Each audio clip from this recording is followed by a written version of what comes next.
Good afternoon, evening, or morning, depending on where you are in the world. This is Robin with MacSources.com, and today we're taking a look at ScreenFlow 10.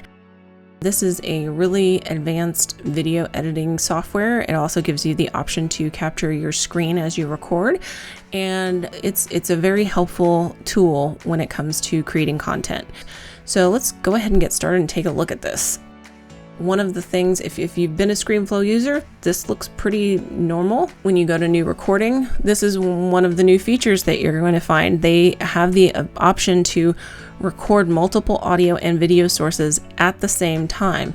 So you can see I've got a microphone here. That's Samson G-Track Pro is my microphone. This VP3481A is my monitor, so that's where it's recording screen capture from. But then you can also, with this plus sign, add additional cameras and microphones and computer audio if you want. It just really depends on what your needs are for your video. But all you have to do is select whatever is available, and then it'll know that you want video pulled in from that source, or you can take it off of there. That's actually very helpful. I was really happy to see this as an option and how easy it was to get started with it too. With New Document, this is, very standard for them. It's one of the things I really appreciate about ScreenFlow, about how easy it is to get a project started, because they have all these presets set in here, including Instagram, which I found very helpful. And just a couple of other screen dimensions. There's 4K UHD, which is great because I always have trouble remembering what the dimensions are for that particular format. So you really want to begin with the end in mind, just a little helpful safety tip, and make sure you know what your intended use is for your video before you get started. New from Template allows you to save templates if you create different pieces of video. It's really nice to have a template for that, so you can just start it from a template rather than starting from scratch. So I actually have a document started. This is a video that I'm working on for a review for the Service Set app. And if you're not familiar with it, just a quick little synopsis. It's an app store that's subscription based for Mac and iPhone. Check out our review whenever it becomes available. So I have this in here right now just for video purposes, so I can point out a couple more of the really cool new features that they have in ScreenFlow 10. So animated title library is another one. So I'm going to highlight my video stream and go up here to this inspector and click on T for text and titles. And then I want to click on this little plus sign over here, and I'm going to title, not text. And it's going to bring up this little browser. And if you notice, if you hover your cursor over one of the little boxes, it's going to show you a preview of what the animation looks like. And this is actually really helpful, especially for intros and outros. I find it really useful when it comes to just trying to break up the monotony of longer videos too. So I'm just going to grab one of these. We'll click on this one. And you can change your, just for the purposes of this, it's just going to be title and subtitle as two words. You can change your font and the size that you want it to be and the color scheme. I'm going to leave it all the same just for now, but I'm going to add it. It's going to end up adding it where the cursor was on the timeline. So I added it at the very beginning over here, and there it is. And it'll build on, and the video's underneath it, and you can lengthen it if you want to.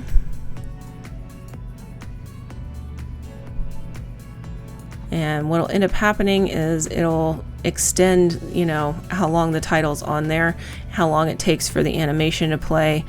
And when you have this highlighted, you can go back over here to your inspector and see where you can make your adjustments to it as well. And if you decide that you really wanted a different title, this one just doesn't work, you can click on this little arrow right here and it'll pull that browser back up and you can swap it out. See? That's really cool, and it's very useful, and I love how they have it set up because they make it very, very easy.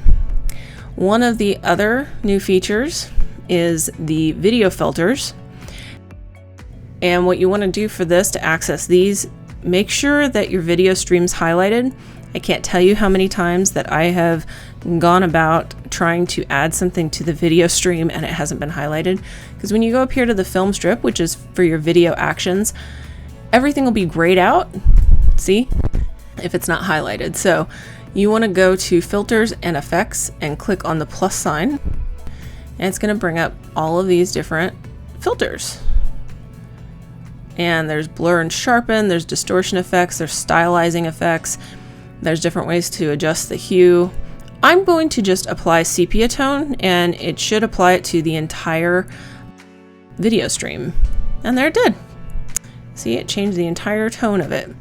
And over here on the inspector, you can change, the intensity level of it. Like it's turned all the way up to 1, or you can turn it down halfway, or to keep it all the way up at 1.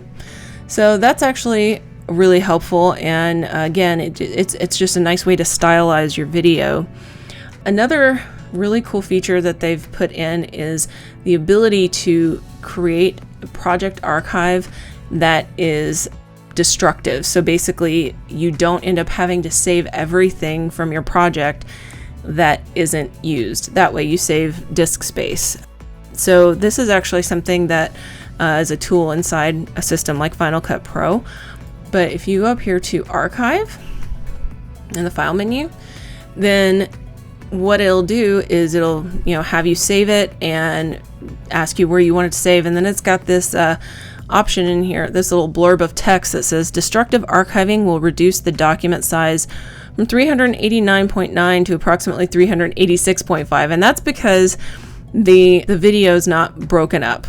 So it says a copy of your current document will be made with the unused content removed. So let's just, for fun here, let's say I want to cut off part of my video here. Now let's go up to Archive and see it has from 389. So that's the size that it is with all of the material and media that's built into this right now. And without that chunk of video down here that I just cut out, that's 280 megabytes. So it will look at what's on your final project timeline and cut out all the unused portions. So that is actually extremely helpful when it comes to finishing out your project. You want to make sure that you have a really good archiving system, and that becomes a real lifesaver when it comes to saving space. Some of the other new features that they have with ScreenFlow 10 aren't really necessarily things you can see. They've improved the camera recording system, so it significantly reduces file size and CPU usage while you're recording and editing.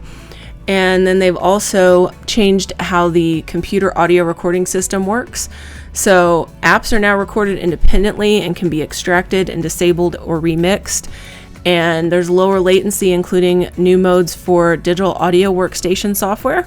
So this has just been a real quick walkthrough of the new features that are part of ScreenFlow 10, and I hope you enjoyed it, and I'll catch you next time.